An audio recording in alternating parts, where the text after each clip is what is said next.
Hello and welcome to all my young friends जो intermediate में पढ़ रहे हैं और जो वीडियो देख रहे हैं। कैलकुलस मेड इजी सीरीज में आप सबका स्वागत है। अभी तक हमने कैलकुलस में जो डिस्कस किया है वो है लिमिट्स। उसके बाद हमने कंटिन्यूटी डिस्कस करी। उसके बाद हम ने कहा था कि नेक्स्ट टॉपिक है हमारा डिफरेंशिएबिलिटी। लेकिन डिफरेंशिएबिलिटी को डिस्कस करने से पहले डेरिवेटिव को समझना बहुत जरूरी है। उसके बाद ही हमें डिफरेंशिएबिलिटी समझ में आएगी। डिफरेंशिएबिलिटी का मतलब यह है कि फंक्शन डिफरेंशिएबल है या नहीं है। तो ये डेरिवेटिव को समझने के बाद ही हम समझ सकते हैं।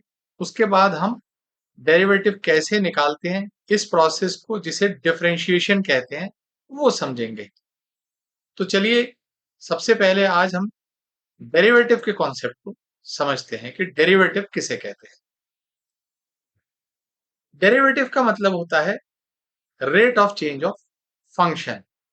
कोई भी फंक्शन अगर है y is equal to F x, तो यहां पर हम rate of change of function को रिप्रेजेंट करते हैं dy बाई डी एक्स, यानी change in y dy with respect to change in x से dx कहते हैं।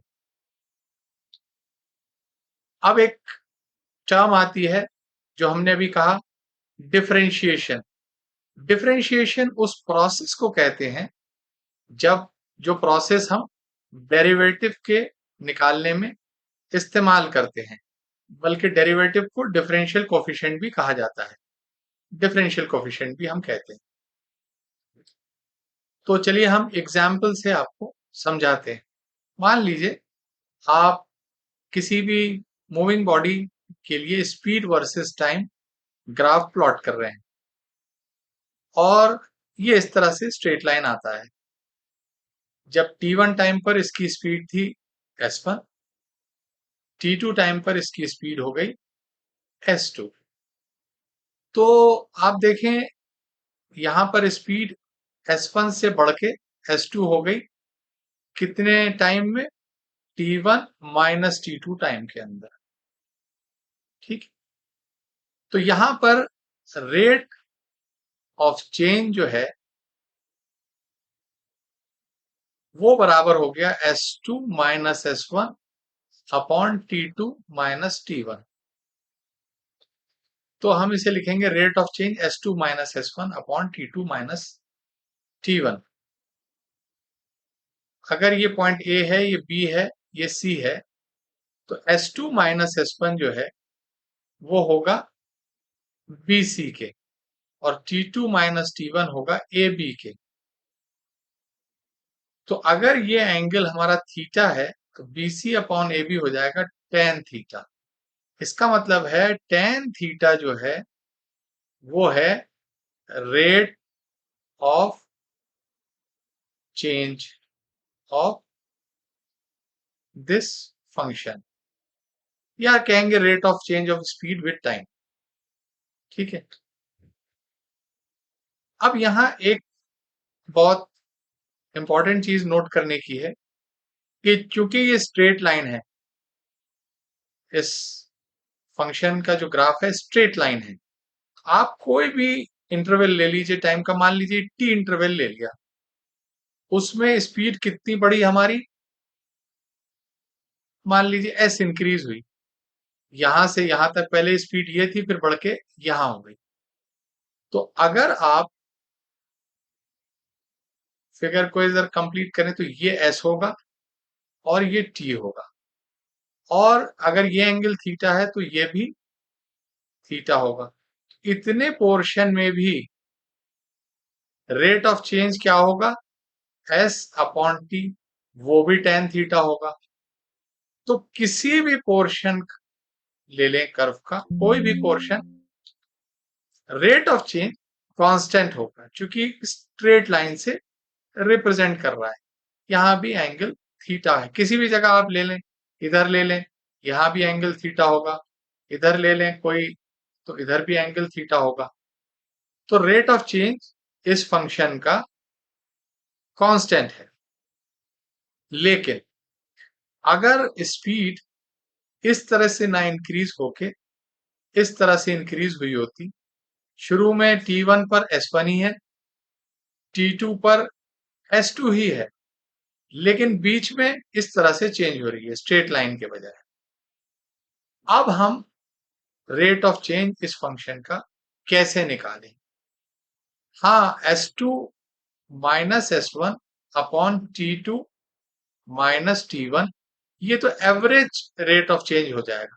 लेकिन यहां पर ये बढ़ रही है स्पीड, यहाँ कम हो रही है, यहाँ फिर इंक्रीज कर रही है, यहाँ फिर डिक्रीज कर रही है, इधर इंक्रीज है, इधर डिक्रीज है, इधर इंक्रीज है। तो यहाँ पर रेट ऑफ चेंज वेरी कर रहा है। अब हम किसी भी पॉइंट पर अगर हमें जानना है कि रेट ऑफ चेंज कितना है, तो हम कैसे निकालें? तो चलिए concept of dy by dx इसको समझते हैं, है ना, जिसे आप डेरिवेटिव कहते हैं। ये आपका फंक्शन है y is equal to F x. अब देखिए ये भी फंक्शन स्ट्रेट लाइन नहीं है, एक कर्व है। यहां पर हमने कोई दो पॉइंट लिए a और b, जो बहुत करीब है, दिखाने के लिए हमने दूर बनाए हैं, तो बहुत करीब है। a के कोऑर्डिनेट्स एक्स वाई, यानी ये डिस्टेंस x और ये डिस्टेंस y। b थोड़ा सा आगे a से, यानी x में एक डेल्टा x और, यानी थोड़ा सा और इंक्रीमेंट अगर हम करें, यानी x में डेल्टा x, ये डेल्टा x हो गया। तो आप देखिए y के अंदर इंक्रीमेंट होगा इतना, डेल्टा y। ठीक है, यहां से यहां तक तो आप देखिए y है। ठीक, अब ये ऊपर भी हो सकता है, और अगर ग्राफ इस तरह से है तो नीचे भी होगा, इट डजेंट मैटर, इससे कोई मतलब नहीं है। तो ये इंक्रीमेंट हो गया डेल्टा वाई। अब देखिए ये ग्राफ भी ए से बी तक स्ट्रेट लाइन नहीं है, यानी ऐसा नहीं है कि ग्राफ जो है स्ट्रेट लाइन है, यहां भी कर्व है, अलग अलग जगह अलग अलग रेट है। लेकिन ये बहुत छोटा हमने लिया है, डेल्टा एक्स जो है वो बहुत एक्स के करीब है, देखने में हमने थोड़ा सा बड़ा बनाया है ताकि आपको आसानी से समझ में आए। अब आप ए को बी से ज्वाइन करिए, और ये एंगल मान लीजिए थीटा है। तो टेन थीटा किसके बराबर होगा? Delta Y by delta x, ये टेन थीटा। और ये जो है इस लाइन का, रेड लाइन का स्लोप होगा delta Y upon delta x, ये रेड लाइन का स्लोप होगा। अब हम क्या करते हैं, स्लोली स्लोली बी को ए की तरफ लेके चलते हैं। बी यहाँ है, फिर यहां लाए, फिर यहां लाए, फिर यहां लाए, इसी कर्व के ऊपर रखते हुए इसको ए की तरफ ऐसे हम लेके आते हैं। तो देखिए क्या होता है, करीब लाए, और करीब लाए, और करीब लाए, और करीब लाए, और करीब लाए। तो देखिए डेल्टा वाई भी और डेल्टा एक्स कम होते चले जा रहे हैं, और एक स्टेज वो आएगी जब जो है वो डेल्टा एक्स, देखिए इससे पहले डेल्टा एक्स थोड़ा सा था, और कम होते होते जब डेल्टा एक्स 0 हो जाएगा, तो ए बिल्कुल बी जो है वो ए पर कोइंसाइड कर जाएगा, और उस टाइम में क्या होगा, रेड लाइन जो है वो ए पर टेंजेंट हो जाएगी। ठीक है, यानी रेड लाइन ए पर टेंजेंट हो जाएगी। अब जो स्लोप ऑफ द टेंजेंट है delta Y by delta x, जब डेल्टा एक्स 0 की तरफ टेंड कर रहा है, बिल्कुल 0 के करीब आ रहा है, उसको हम कहते हैं delta Y by D Y by D x. ठीक है, तो D Y by D x की डेफिनेशन क्या हुई, hence limit delta x tending to 0 delta Y by delta x, यानी delta Y by delta X की लिमिट जब delta x 0 tend करे, यानी बिल्कुल 0 के करीब हो जाए, उसको हम कहते हैं d Y by D x. चलिए इस पिक्चर को फिर से बनाते हैं। हमने ए और बी चूज करे थे, ये थीटा था, तो delta Y by delta x tan theta के बराबर हुआ। अब हम डेल्टा एक्स को आहिस्ता आहिस्ता आहिस्ता कम करते जा रहे हैं, कम कर रहे हैं। जैसे ही डेल्टा एक्स जीरो हो जाएगा, जीरो की तरफ टेंड करेगा, तो बी जो है वो ए पर कोइंसाइड कर जाएगा, और ये रेड लाइन जो पहले इस तरह से थी, यानी पहले यहां थी, ये रेड लाइन ये टेंजेंट हो जाएगी यहां पर ए पर। तो delta Y by delta x, जब डेल्टा एक्स जीरो की तरफ टेंड करे, उसको हम कहते हैं d Y by D x. ये डेफिनेशन है डेरिवेटिव की, और आप इसे याद रखिएगा। यानी d Y by D x किसे कहते हैं? Limit delta x tending to zero, delta Y by delta x. D Y by D x को हम डेरिवेटिव भी कहते हैं और डिफरेंशियल कोफिशिएंट भी कहते हैं।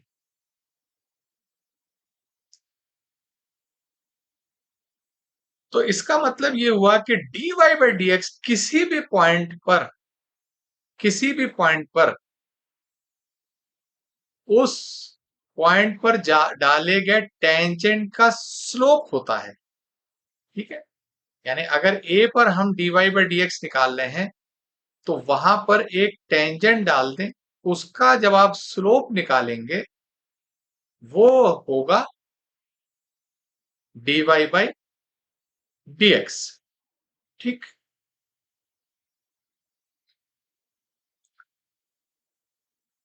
तो हमने क्या कहा? D Y by D x किसी भी जो है वो पॉइंट पर डाले गए टेंजेंट का स्लोप है। तो चलिए, मान लीजिए हमारा फंक्शन इस तरह का है, तो हम इस पे कुछ पॉइंट्स लेते हैं, A B C D E. अब ए पर अगर हमें रेट ऑफ चेंज निकालना है तो हम क्या करेंगे? यानी d Y by D x निकालना है, तो यहां पर टेंजेंट डाल देंगे और उसका स्लोप मेजर कर देंगे। वो हमारा ए पर d Y by D x यानी rate of change at a आ जाएगा। तो ये स्लोप डाला। बी पर अगर हमें निकालना है d Y by D x, तो यहां डाल लेंगे टेंजेंट। सी पर निकालना है तो यहां डालेंगे, डी पर निकालना है तो यहां डालेंगे, ई पर निकालना है तो यहां डालेंगे। अब आप देखिए, ए पर जो है वो y की वैल्यू इंक्रीज कर रही है, बी पर डिक्रीज कर रही है, ए पर इंक्रीज कर रही है, बी पर डिक्रीज कर रही है, फिर सी पर इंक्रीज कर रही है, फिर डी पर डिक्रीज कर रही है, फिर ई पर इंक्रीज कर रही है। इसका मतलब ये हुआ कि अगर आप ये स्लोप को नापें, ए पर जो डाला गया टेंजेंट है जो ग्रीन लाइन से हो रहा है, इसका स्लोप क्या होगा? इस एंगल का, मान लीजिए ये है थीटा ए पर स्लोप होगा टेन थीटा ए। अब थीटा ए जो है एक्यूट है, तो ये पॉजिटिव होगा, यानी इंक्रीज कर रहा है। बी पर ये एंगल है थीटा बी, तो बी पर जो d Y by D x है वो होगा टेन थीटा बी, और ये एंगल ऑब्ट्यूज है तो ये निगेटिव होगा, देखिए डिक्रीज कर रहा है। फिर सी पर थीटा सी, तो सी पर जो d Y by D x है वो क्या होगा? Tan theta c. ये फिर पॉजिटिव है क्योंकि एक्यूट है, देखिए यह इंक्रीज कर रहा है। डी पर थीटा डी, तो डी पर d Y by D x होगा टेन थीटा डी, और ये निगेटिव होगा क्योंकि ऑब्ट्यूज एंगल, ऑब्ट्यूज का टेन निगेटिव होता है, तो देखिए यहां डिक्रीज कर रहा है। ई पर फिर थीटा ई, तो D Y by D x होगा टेन थीटा ई, और ये फिर पॉजिटिव होगा, तो देखिए यहां इंक्रीज कर रहा है। तो जब फंक्शन इंक्रीज करता है तो D Y by D x होगा पॉजिटिव, जब फंक्शन डिक्रीज करता है तो dy बाई डी एक्स होगा नेगेटिव। आई होप आपको ये क्लियर हो गया होगा। अब हमको डेरिवेटिव या differential coefficient dy by D x किसी फंक्शन का निकालना है, यानी y is equal to F x का। तो कैसे निकालेंगे?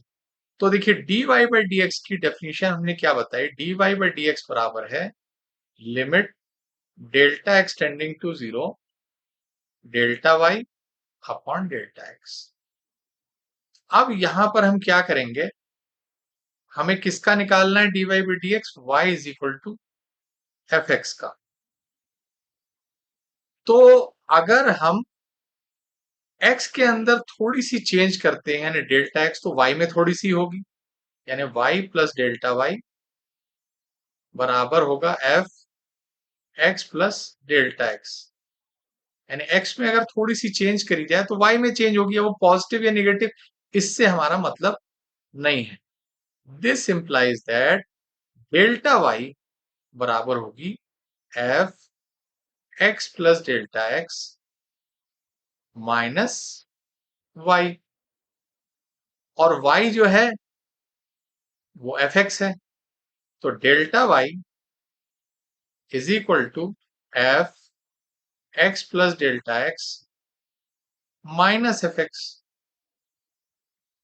तो delta Y upon delta X बराबर हो गया F x plus delta x minus F x upon delta x. तो हमारा D Y by D x बराबर हो गया limit delta x tending to zero F x plus delta x minus F x upon delta x. ये हमारा D Y by D x का formula आप कह सकते हैं आ गया कि d Y by D x हम कैसे निकालें। अब आपको d Y by D x निकालना है और फंक्शन है y is equal to F x, मान लीजिए है साइन एक्स। तो y प्लस डेल्टा वाई बराबर होगा F x plus delta x, यानी sine X plus delta X. ठीक है, हमने क्या बताया था, D Y by D x बराबर है limit delta x tending to zero F x plus delta x minus F x upon delta x. यानी ये बराबर हो गया limit delta x tending to zero F x plus delta X है sine X plus delta x minus sine X upon delta x. अब ये limit हम निकालेंगे, वो कैसे वो बाद में डिस्कस करेंगे, लेकिन हम आपको बता रहे हैं कि इसमें स्टेप्स क्या होती है। अब एक फंक्शन मान लीजिए, एक और एग्जांपल ले लेते हैं, y is equal to F x. मान लीजिए कोई फंक्शन है x raise to the power n, तो y प्लस डेल्टा वाई बराबर होगा F x plus delta x.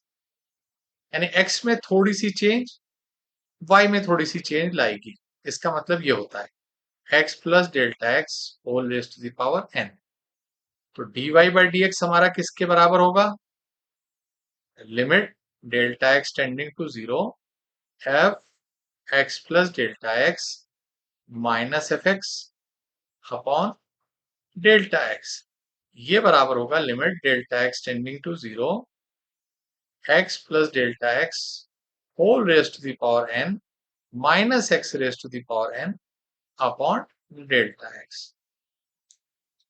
तो आप पूछिएगा इसे सॉल्व कैसे करेंगे, वो हम बाद में डिस्कस करेंगे, लेकिन ये स्टेप्स हैं डिफरेंशियल कोफिशिएंट या डेरिवेटिव निकालने की।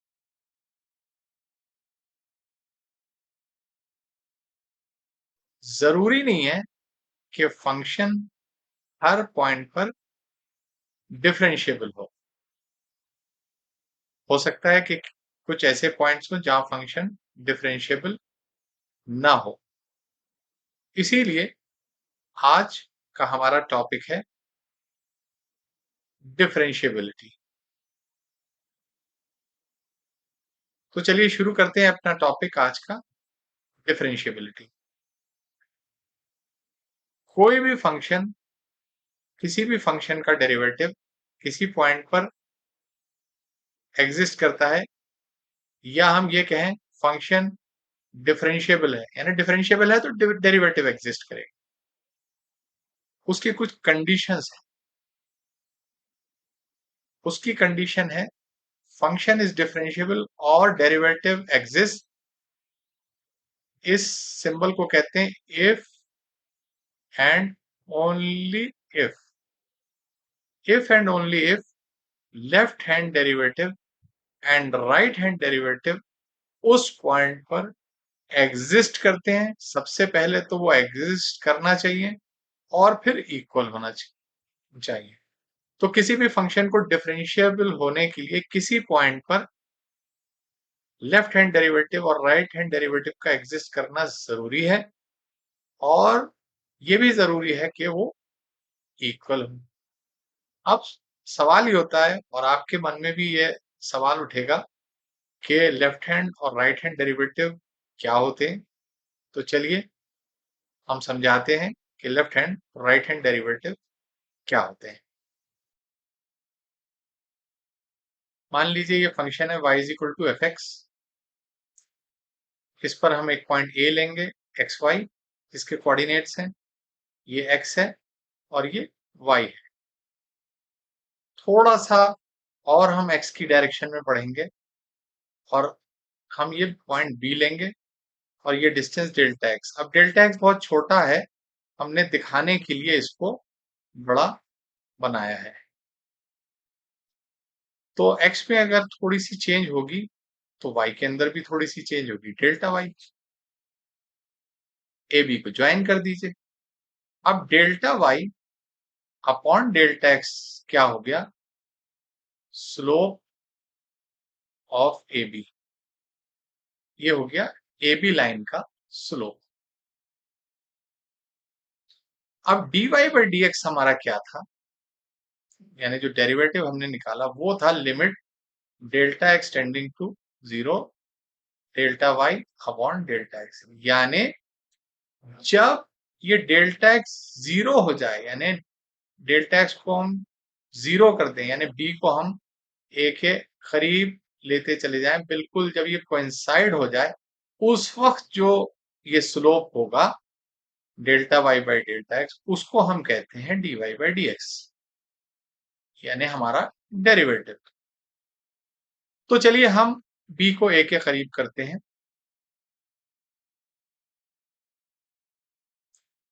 अब देखिए जब बी ए पर कोइंसाइड हो गया तो ये लाइन जो है वो क्या हो गई यहाँ पर? टेंजेंट। और यही हमने कहा था कि डेरिवेटिव जो है वो कर्व पर किसी पॉइंट पर अगर आप डेरिवेटिव निकालना है तो वहां टेंजेंट डालिए, उसका स्लोप निकालिए। तो इसका लाइन का जो स्लोप है, इसका स्लोप जो है वो बराबर होगा d y upon d x, यानी हमारा जो डेरिवेटिव है, यानी limit delta x tending to zero delta Y upon delta x. तो इसको हम क्या कहेंगे? डेरिवेटिव नहीं, इसको कहेंगे हम राइट डेरिवेटिव, क्योंकि हम राइट में जाके एक ही तरफ आए हैं। हम लेफ्ट में जाके भी तो आ सकते थे। मान लीजिए हम इस तरह से बी लेफ्ट में लेते